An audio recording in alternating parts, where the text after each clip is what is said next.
입니다.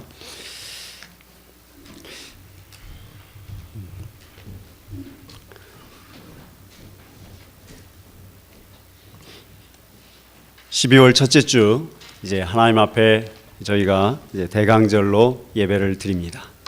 하나님께서 이 땅에 오신 그 날을 기념하고 예수 그리스도의 나심을 기다리는 그러한 귀한 예배의 자리입니다. 하나님 앞에서 예배하시기를 간절히 축복을 드립니다. 하나님을 예배하러 오신 줄 믿고 하나님의 말씀을 나누도록 하겠습니다. 오늘은 누가복음 21장 5절부터 19절의 말씀에 기초해서 너희 영혼을 얻으라 라는 제목의 말씀을 여러분들에게 전합니다. 여러분 그 양치기 그 일화를 잘 아시죠? 늑대가 온다고 거짓말해가지고 동네 사람들이 쫓아왔는데 늑대가 없어요. 그걸 3번 반복하니까 그 다음에 실제로 늑대가 왔는데 아무도 동네 사람들이 돌아오지 않습니다. 양치기의 거짓말입니다. 그게 사실은 이 종말, 기독교에서 말하는 종말에 관한 얘기가 사실은 이 양치기의 이야기와도 같습니다. 하도 2000년 전부터, 지금 예수님 당시에도 마지막 때라고 얘기하잖아요. 마지막이 왔다. 그러니까 그때도 마지막이라지 2000년이 흐른 지금도 마지막이라고 하잖아요. 그렇지 않습니까? 그래서 요즘은 그래요. 아무도 마지막 때고 종말이 왔다고 해도 아무도 안 믿어요. 그저 먹고 사는 일에 바쁘고요. 마지막에 예수 그리스도가 이 땅에 다시 오신다, 재림하신다, 그 말을 들어도 그만, 예수가 재림한다고 해도 사는 게 다 똑같고, 우리가 정말 그 위기의식 속에서 예수가 다시 왔을 때 정말 감당할 수 있으실지, 그거를 우리가 이 시간에 생각해 보셔야 할 것입니다. 늘 하던 소리, 늘 듣던 소리, 그때도 종말이고 이때도 종말인데 이거 뭐 들으나 마나 한 소리 아닙니까? 그렇게 생각하실지 모르겠습니다.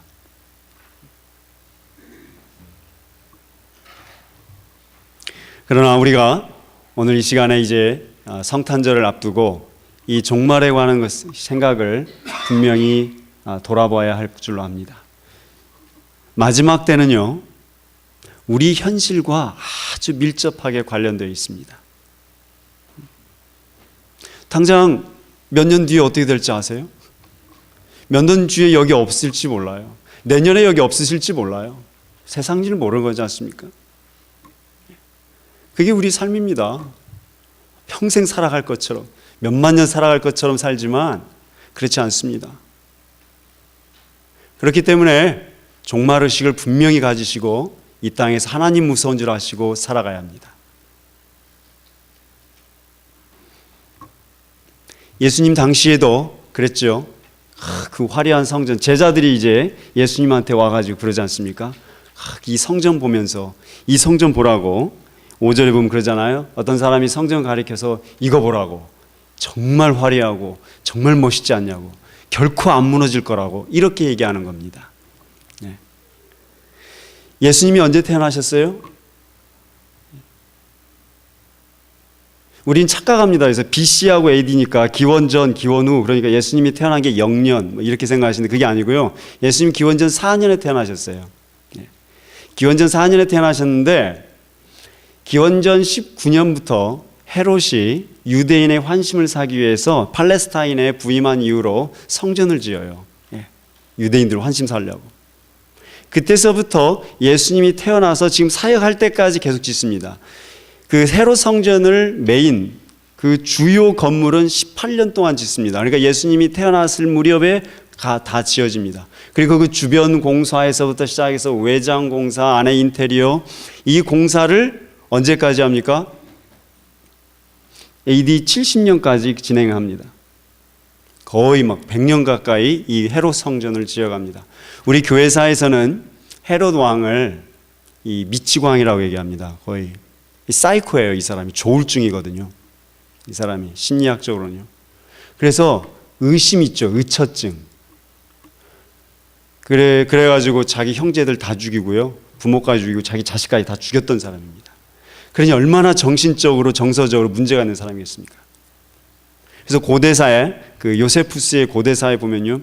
어느 날은요 아침에는 그냥 그렇게 기분 좋대요. 그러다 오후에 가고 미치광이처럼 발악을 하는 거예요. 그리고 사람 죽여요. 그게 헤롯이었어요. 미치광이. 그러나 세계사에서는요 헤롯은 저기였어요. 그 건축에 능한 사람이었습니다. 그래서 헤롯 당시에 그는 굉장히 많은 건축물을 지었습니다. 그리고 그 성전의 하나가 이겁니다. 그런데 문제는 어디 있냐면요. 이 누가가 이 복음서를 쓸 때에 헤롯 성전이 어떻게 됐어요? 다 무너졌습니다.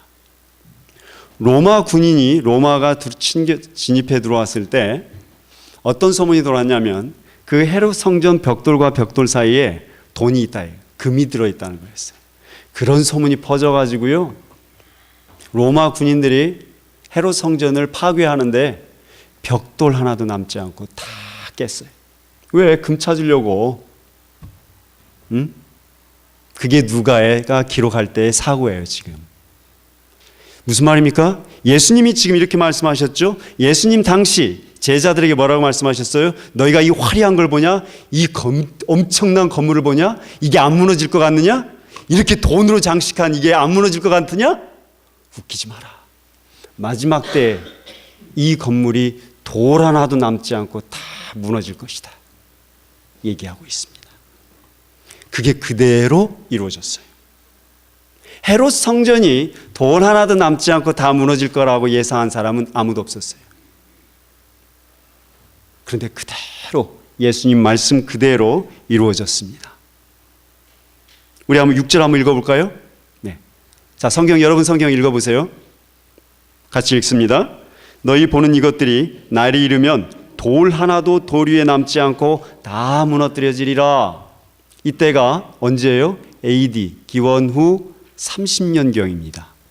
그리고 기원 후 70년경에 68년에 성전이 무너집니다. 이 누가복음을 쓸 때는 이미 성전이 없어진 하나님의 말씀이 이루어진 그 상태에서 이 복음을 쓰게 됩니다. 그러자 제자들이 그러잖아요. 이 도대체 무슨 말인가? 그래서 그러면 이 마지막 때에 이루어질 징조가 무엇이냐고 또 묻습니다. 그러자 예수님께서 마지막 때에 나타날 모습들을 이렇게 얘기해 주기 시작합니다. 첫 번째로는 어떻게 얘기합니까? 미혹받지 말라고 주의하라고 하죠. 우리 8절 말씀 같이 읽겠습니다. 8절 말씀 읽습니다. 이르시되 미혹을 받지 않도록 주의하라. 많은 사람들이 내 이름으로 와서 이르되 내가 그라하며 때가 가까이 왔다 하겠으나 그들을 따르지 말라 얘기합니다. 마지막 때의 특징이 뭐냐면요. 복음이 전달되지 않습니다. 네. 절대로 성경 얘기 나오지 않습니다. 잘 들어보세요. 이런 얘기 많이 들으셨을 거예요. 우리 신자들 상처 많다. 그래서 위로해 줘야 된다.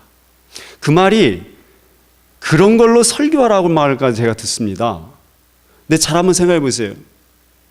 여러분 상처 많으시죠? 인생 살아올 때 많이 아프셨죠? 그래서 하나님이 그들을 위로해 주라고. 그게 복음인 것 같습니까? 그렇지 않습니다. 우리가 상처가 많고 죄가 많다는 얘기죠. 그럼 어떻게 해야 되겠습니까? 하나님 앞에서 회개하셔야죠. 십자가 예수를 만나셔야 되겠죠.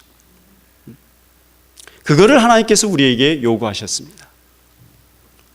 시대가 갈수록 신앙은 형식화되고 절대 말씀 듣지 않습니다. 절대 말씀 듣지 않습니다. 마지막 때에 가면요, 절대 하나님의 말씀이 선포되지 않고 절대 하나님의 말씀을 듣고 성도들이 회개하지 않습니다. 제 말이 틀렸을까요? 우리 어제 본 계시록 말씀에 그렇죠? 계시록에 7째 나팔을 갖다가 5번째 나팔을 대접을 어디다 쏟았냐면요, 해에다가 쏟았어요. 해에다가, 천사가 해에다가 쏟으니까 무슨 말입니까? 무슨 말이냐면 우주 천문 현상이 이제 무질서하게 됐다는 얘기죠. 그러면 해가 이상 현상이 발생하면 어떻게 됩니까? 뭔가 자외선에 문제가 생겼든지 했나 봐요. 복사열이 무슨 생겼든 지구상에 있는 사람들이 다 죽어요. 다 죽는데 성경이 이렇게 계시록에 적고 있습니다. 뭐라고 적고 있냐면요, 그 해를 그렇게 만든 하나님을 비방하며 회개하지 않더라 이렇게 얘기합니다. 마지막 때 가서 눈앞에서 해로 인해서 누가 건드리지도 않아요. 누가 비방하지도 않아요. 사람끼리 문제가 아니에요. 해가 사람을 불태워 죽이는데 뭐라 그래요? 하나님을 저주해요. 뭐라고 해요? 회개하지 않아요. 그것이 하나님 앞에 말씀을 붙들지 않은 인간의 모습입니다. 마지막 때의 인간의 모습이 바로 그와 같습니다. 그렇게 얘기하신 거예요. 거짓 선지자들이 와서 거짓 복음을 전하기 때문에 더욱 그럴 수밖에 없다라고 예수님께서 얘기하십니다. 그러므로 무슨 말입니까? 하나님의 말씀에 집중해서 하나님의 말씀에 서시도록 여러분의 신앙과 여러분의 삶이 말씀에 기초하시도록 예수님께서 우리에게 당부하시고 있는 것인지 모릅니다. 그 외에는 방법이 없죠. 그러면서 마지막 때에 가면요, 뭐라고 얘기합니까? 우리 9절과 10절에 가보시면 내전, 전쟁, 안에서, 국가 안에서 전쟁이 벌어져요. 예. 국가끼리 전쟁이 벌어져요. 전쟁이 벌어지면 어떨까요, 여러분? 당연히 먹을 게 없어요. 가뭄이 들어요. 그럼 어떻게 되겠습니까? 전염병이 생겨요. 이게 마지막 때의 모습이라 했습니다. 하나님께서 이제 다시는 물로 심판하지 않는다 그러셨습니다. 예. 그때는 물이냐 불이냐 그러거든요, 요즘은. 그래서 불로 심판하시면 핵전쟁 아니냐 이렇게 얘기하시는데 모르죠. 하나님 어떻게 심판하실지. 그러나 반드시 심판이 있는데 전 지구적인 심판이 있다라고 예수님께서 얘기를 하십니다. 우리 11절 말씀 같이 읽어보겠습니다. 11절에 곳곳에 큰 지진과 기근과 전염병이 있겠고 또 무서운 일과 하늘로부터 큰 징조들이 있으리라 얘기하십니다. 여러분, 전쟁이 있잖아요. 그걸로 끝날 것 같습니까? 전쟁에 안 나간 우리는 살 것 같습니까? 아닙니다. 전염병이 있다고 얘기하십니다. 전염병이 있다고 얘기하십니다. 예수님의 말씀입니다. 요 말에 기초해서 영화도 만들어져 있더구만요. 제가 어제 토요일에도 말씀을 드렸습니다마는 이제 시대가 3차 항생제가 듣지도 않는 그런 박테리아도 나오기 시작을 했습니다. 점점 사실은 무서운 시대로 가고 있는 건 사실입니다. 우리가 그걸 못 느끼고 아니라고 부정하고 사시면 여러분의 몫입니다. 전염병이 있을 거라고, 마지막 때 전염병이 있을 거라고 예수님께서 얘기하셨거든요. 그런데 세상이 가만히 돌아가는 거 보니까 의학계에서는요, 의학계에서 걱정하는 거는 그겁니다. 3차 항생제가 듣지 않는다. 예. 이번에 그 북한에서 JSA로 귀순한 북한 군사가 그렇게 총을 많이 맞고 장이 다 찢어져 있었는데 회복이 됐지 않습니까? 왜 살았습니까? 물으니까 이국종 교수가 하는 얘기가 그거 있지 않습니까? 북한은 그래도 항생제를 많이 안 써가지고 1차 항생제로 다 듣더라 이거예요. 예. 한국 사람들은 1차 항생제로 잘 안 듣습니다. 우리 조금만 하면 다 약 먹잖아요. 그게 1차 항생제거든요. 그래서 조금 더 심하시면 통증이 생기면 2차 항생제, 병원에서 처방하는 게 많이 2차 항생제를 처방을 하지 않습니까?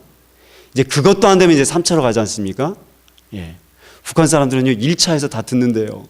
이해하시겠어요? 지금 선진국으로 갈수록 3차 항생제의 위험성을 경고하고 있습니다. 네. 예수님의 말씀입니다.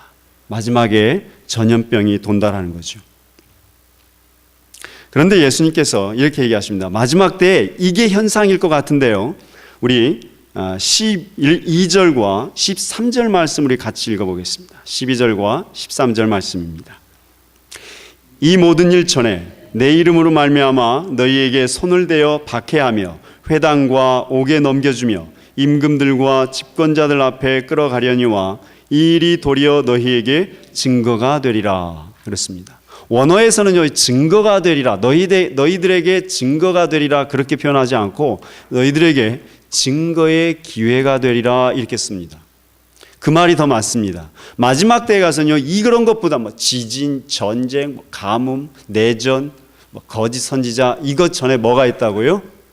너희를 옥에 가둘 것이고, 너희를 핍박할 것이고, 너희를 비방할 것이고, 너희를 욕할 것이다. 이 얘기입니다. 마지막 때의 특징이 뭐냐면요, 뭡니까? 죽어도 회개하지 않는 사람이 있고 신자는 고생하고 당합니다. 그것이 마지막 때의 모습입니다. 뭐라고 얘기했습니까? 예수님께서 이 모든 일 전에 그러셨습니다. 이 모든 일 전에. 여러분이 어느 길에 서시는 것은 여러분의 몫입니다. 여러분의 선택입니다. 다행히 성령께서 붙잡으셔서 하나님의 말씀을 주시고 믿음 안에서 살게 하셨으니 진심으로 감사를 드립니다.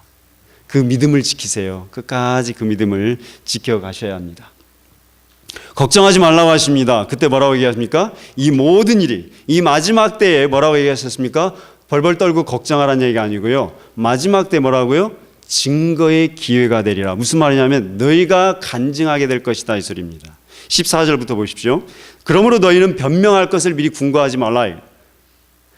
당신들이 핍박에 처했을 때 말할 것을 생각할 필요 없다. 이거. 내가 너희가 말할 것을 너희에게 주리라 얘기하고 있습니다. 무슨 말입니까? 하나님께서 그에게 할 말을 다 주셨다는 얘기입니다. 무슨 말입니까? 그가 예수 그리스도를 만났다는 얘기입니다. 그 속에, 그 사람 속에 간증이 있다는 얘기예요. 간증. 내가 어떻게 예수 그리스도를 만났고, 내가 어떻게 하나님을 만났고, 내가 어떻게 신앙의 삶을 살아왔는지 간증이 그 속에 있다는 얘기입니다. 우리 마음속에. 여러분, 제가 이렇게 여쭙고 있을 때 간증이라는 말을 썼을 때 여러분이 이게 무슨 말인지 이해가 되셔야 합니다. 제가 여기 처음에 왔을 때 믿음이 없을 것 같은 분이신데 그 속에 깊이 간증이 있더구만요. 체험이 있었어요. 그러니까 그분을 가만히 지켜보니까 끝까지 어떤 상황에서도 흔들리지 않고 하나님과 본인이 만난 예수 그리스도와의 관계성을 끝까지 지켜가시는 것을 보게 됩니다. 마지막 때는 내가 예수 그리스도를 만난 간증과 고백이 있는 것입니다. 그게 만약에 없으면 여러분 전쟁이 온다고 고백 종말이겠습니까? 그렇지 않습니다. 자, 오늘날도 한번 생각해 보십시오. 그러면서 예수님께서 18절과 19절을 우리 같이 한번 보시겠습니다. 17절 보시면 너희가 내 이름으로 모든 사람들로부터 미움받을 거라는 거예요. 여러분 예수 잘 믿으십니까? 세상에서 칭찬받으실 것 같습니까? 그렇지 않습니다. 욕먹습니다.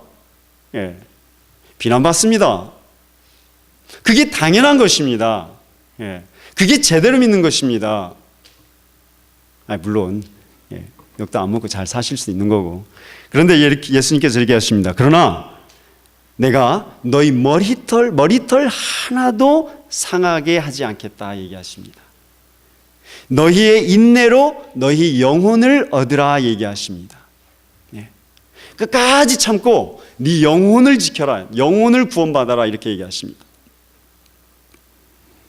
마지막 때에는 우리가 증거하게 된다는 것입니다. 우리가 마지막 때에 예수 그리스도를 만난 복음을 증거하는 때라. 그게 마지막 때예요. 그게 종말은 어느 때입니까? 종말은 내가 복음을 전하는 때입니다. 내가 전쟁 났다고 마지막 때라고 합니까? 그때나 2000년 전이나 지금이나 전쟁은 나고 있어요.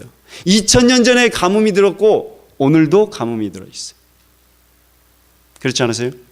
2000년 전에 헤롯 성전 무너졌죠? 2000년 후에 월드 트레이드 센터 무너졌어요. 이 월드 트레이드 센터가요 절대 무너지지 않을 공법으로 만들어졌다고 했었어요. 그때.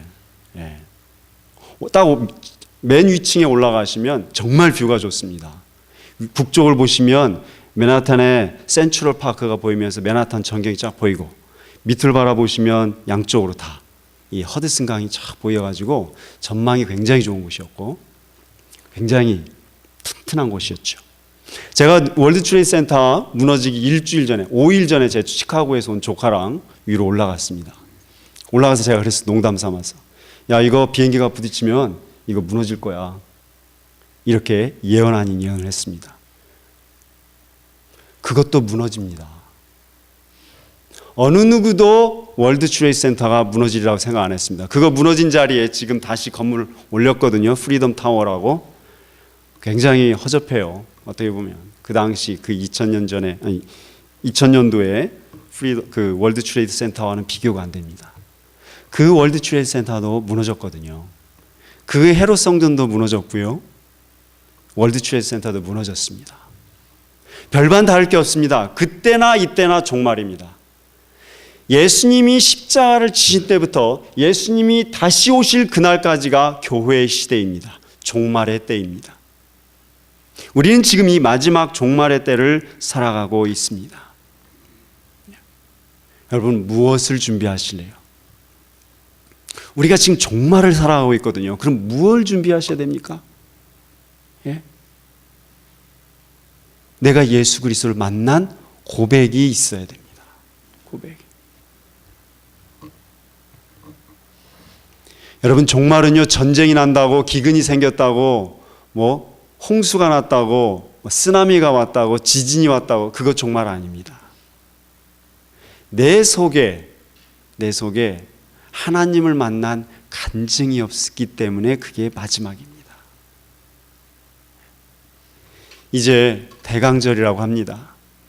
앞으로 4주를 예수 그리스도, 아기 예수로 나신 예수를 기다립니다. 어떡하실래요? 올해도 그냥 지나가실래요? 여러분, 내 속에 내가 예수를 어떻게 만났는지 고백이 없고 확신이 없고 간증이 없다면 올해라도 기도하시며 예수 그리스도를 만나셔야 합니다. 만나셔야 합니다. 이건 선택은 아니죠. 선택은 아닙니다. 필수입니다. 예수 그리스도 안 만나시고 여기서 뭘 얼마나 하고 가시겠습니까? 마지막 때에 가서 하나님 나라에 들어가지 못하고 우리가 하나님 나라에 가서 상급받지 못하고 우찌하시려고 그러십니까?